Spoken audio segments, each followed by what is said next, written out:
안녕하세요. 이상스쿨입니다. 오늘은 한국과 이스라엘의 전례 없는 협력으로 국제사회에서 사면 초가에 내몰리고 있는 일본의 상황에 대해 알아보겠습니다. 현재 일본은 한국을 국제사회로부터 고립시키려고 안간힘을 쓰고 있습니다. 하지만 서아시아 강국인 이스라엘조차 한국과 협력하는 모습을 보이고 있어 일본의 계획은 물거품이 되어버렸습니다. 특히 이스라엘은 현재 한국과 군사 동맹에 손을 내밀고 있는 상황인데요. 이스라엘의 별명에는 스타트업 국가라는 별명이 있습니다. 인구 930만 명에 불과한 작은 나라이지만 미국, 중국에 이어 미국 나스닥 시장에 상장된 기업이 세계에서 셋째로 많을 정도로 창업 생태계가 잘 만들어져 있어 생긴 이름입니다. 그리고 군부대 또한 엘리트 창업의 한 축으로서 역할을 하고 있습니다. 그 중에서 탈피오트가 대표적인데요. 구독과 좋아요 한 번씩 부탁드립니다.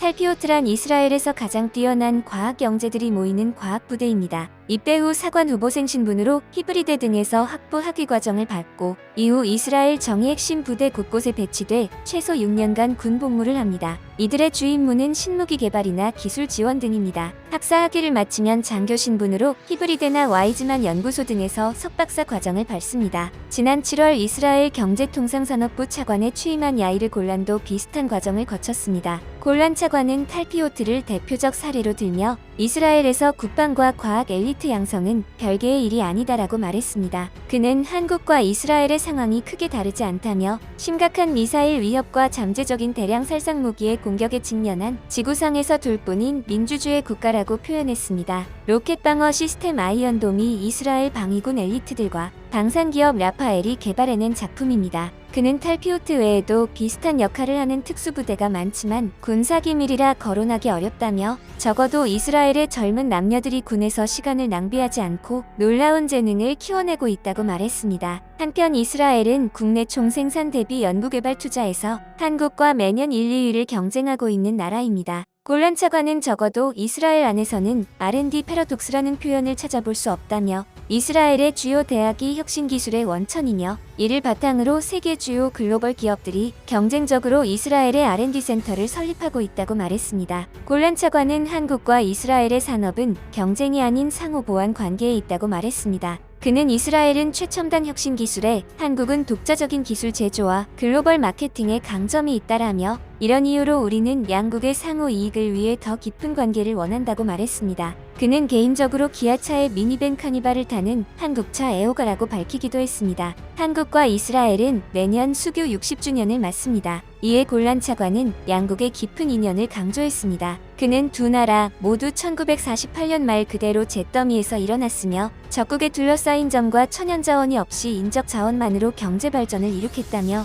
지정학적 위협 환경에도 근래 자주 독립국가로 자생한 고대 민족이라고 표현했습니다. 한국은 지난 5월 이스라엘과 자유무역협정 FTA에 서명했습니다. 골란 차관은 이스라엘이 아시아 국가와 체결한 첫 번째 FTA이자 대한민국이 중동 국가와 체결한 첫 번째 FTA라며 이번 FTA로 한이스라엘 교역이 수억 달러 증가하고 양국 간 경제에 더욱 긴밀한 협력과 시너지 효과가 날 것으로 기대된다고 말했습니다. 한편 이스라엘의 이러한 한국 챙기기를 보던 일본이 또다시 만행을 저질렀습니다. 일본 여야 국회의원들이 7일 태평양 전쟁 A급 전범위 합사된 야스쿠니 신사를 집단 참배한 것입니다. 코로나19 확산을 이유로 참배를 중단한 지 2년 2개월 만의 재개입니다. 교도통신 등에 따르면 일본 국회 초당파 의원 모임인 다함께 야스쿠니 신사를 참배하는 국회의원 모임 소속 의원들은 이날 오전 도쿄에 있는 야스쿠니 신사를 참배했습니다. 산케이 신문은 중의원 68명, 참의원 31명 등 99명의 여야 의원이 참배했다고 밝혔습니다. 집권 여당인 자민당과 우익 성향인 일본 유신회, 국민민주당 소속 의원 등이 함께했습니다. 이 모임의 회장인 자민당 소속 오스시 히데이사 전 참의원 부의장은 국난을 당해 돌아가신 영령들에게 코로나19 국난을 겪고 있는 일본을 제대로 지켜달라고 부탁을 하기 위해 참배를 한 것이라고 참배 이유를 밝혔습니다. 그는 기시다 후미오 총리가 취임 후 야스쿠니 신사 참배를 하지 않는 데 대해 참배하고 싶은 마음이 있을 것으로 생각한다. 빠른 기회에 참배했으면 한다고 말했습니다. 일본 국회의원들이 전쟁 범죄자를 향해 참배한 데 대해 한국 및 중국 등 주변국의 반발이 커질 전망입니다. 기시다 총리는 지난달 17일 총리 취임 후 야스쿠니 신사에 공물을 복납했습니다. 반면 스가 전 총리는 퇴임 후 처음으로 직접 참배하는 등 일본 정치 지도자들의 반성 없는 도발이 계속되고 있습니다. 앞서 이스라엘은 한국에는 상당히 우호적이지만 일본에는 좋지 않은 감정을 가지고 있습니다. 대표적으로 현재 한국의 위상이 날로 높아지고는 있지만 아직까지도 다른 나라의 독도와 동해 표시가 제대로 되지 않는 것은 사실입니다. 그런데 유독 슬로베니아와 이스라엘만이 독도와 동해를 단독 표기하고 있습니다. 그리고 지난 2006년 이스라엘이 일본을 대하는 태도가 여실히 드러난 사건이 있었죠. 바로 유대인 대학살 역사박물관 개관식에 이스라엘이 세계 주요국 지도자들을 초청했으나 일본에 대해서는 역사 인식의 혼란 방지를 위해 초청 대상에서 제외한 것으로 드러났습니다. 당시 독일 일간 프랑크푸르트 알게마인의 차이퉁은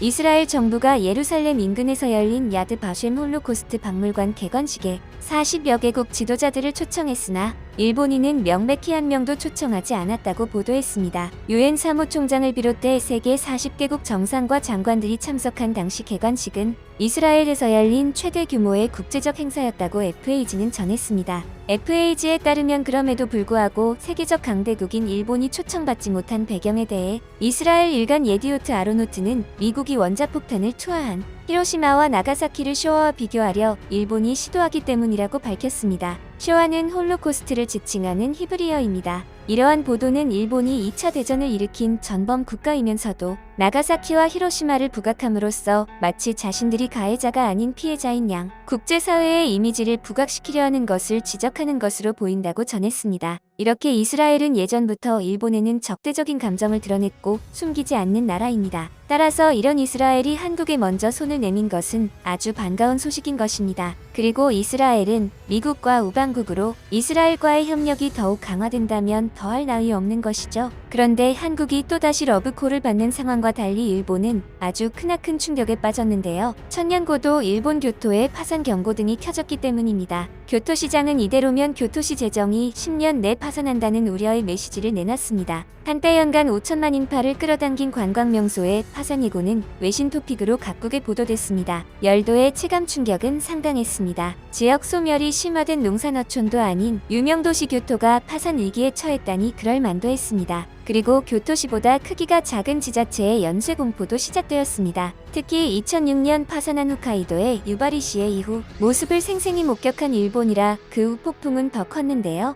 유바리시는 방만경영 분식회계, 투자 실패가 뒤섞여 인재가 빚은 지역 파탄의 끝판왕을 보여줬습니다. 현재는 세금은 제일 높지만 서비스는 가장 낙후된 도시로 전락했습니다. 거주민이 한 명도 없는 유령 마을도 20곳에 달합니다. 교토든 유바리든 위기 흐름은 판박이처럼 닮았습니다. 급격한 시대 변화와 소홀한 대응 체계는 동일 경로입니다. 즉 파산 위기의 재정 악화와 인구 변화도 놀랍도록 똑같은 상황입니다. 현재 교토시장은 코로나보다 교토의 어깨를 누르는 것이 있다고 합니다. 바로 한 해 수천억 원씩 발생하고 있는 재정 적자입니다. 교토시 예산 규모는 약 17조 원대로 일본 대도시 중에서는 6위 정도에 해당하는데요. 교토시는 이 적자를 2005년부터 공채 상환 기금으로 메우기 시작했습니다. 이 기금은 미래 채무에 대비해 적립한 기금인데요. 불가피하게 사용을 하더라도 나중에 그만큼 채워 넣어야 하는 마치 마이너스 통장과 비슷한 개념입니다. 문제는 적자가 해소될 기미가 안 보인다는 겁니다. 기금도 매년 사라지면서 몇 년 내 고갈될 가능성이 높아졌습니다. 일각에서는 아무리 기금을 메우려고 해봐도 밑빠진 독에 물 붓기라는 말도 나오고 있어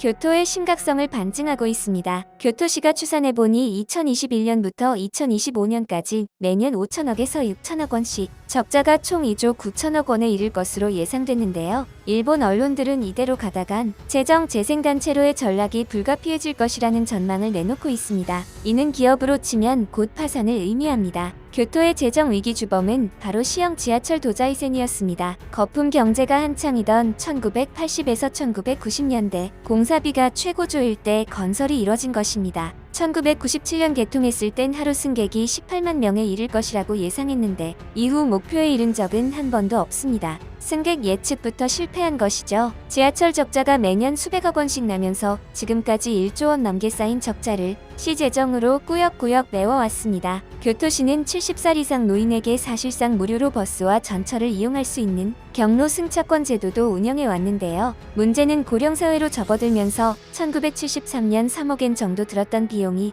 2019년 50억엔으로 17배 가까이 늘었다는 점입니다. 교토시는 한때 타 지역보다 높은 보육사 처우 수준과 낮은 보육원 이용률을 자랑했는데요. 이런 보육 서비스가 지금은 적자 발생의 원인 중 하나로 꼽히고 있습니다. 카도카와 다이사쿠 교토시장은 지난 6월 이대로라면 교토시가 10년 내 파산할지 모른다고 밝혔습니다. 그러면서 2달 뒤인 8월엔 특단의 대책이라고 할 수 있는 행재정 개혁 5개년 계획을 발표하기에 이르렀습니다. 우선 전체 시청 직원을 상대로 최대 6% 급여를 삭감하고 직원 550명을 감축하겠다고 했습니다. 경로 승차권을 사용할 수 있는 대상은 70살에서 75살 이상으로 축소하기로 했으며 어린 자녀를 키우는 학부모의 보육료 부담은 올리고 교토시가 보육원에 지원했던 보조금은 삭감하기로 했습니다. 예상대로 여기저기서 반발이 터져 나왔습니다. 급여 삭감과 실직의 공포를 한꺼번에 떠안게 된 공무원들은 물론이고 일부 노인들조차 개혁이라고 하는 게 고작 경로 승차권 빼앗는 일이냐며 이해하기 어렵다는 반응을 보이고 있습니다. 교토시의 재정개혁이 실패해 끝내 재정 재생 단체가 되면 그 후는 더욱 암울해집니다.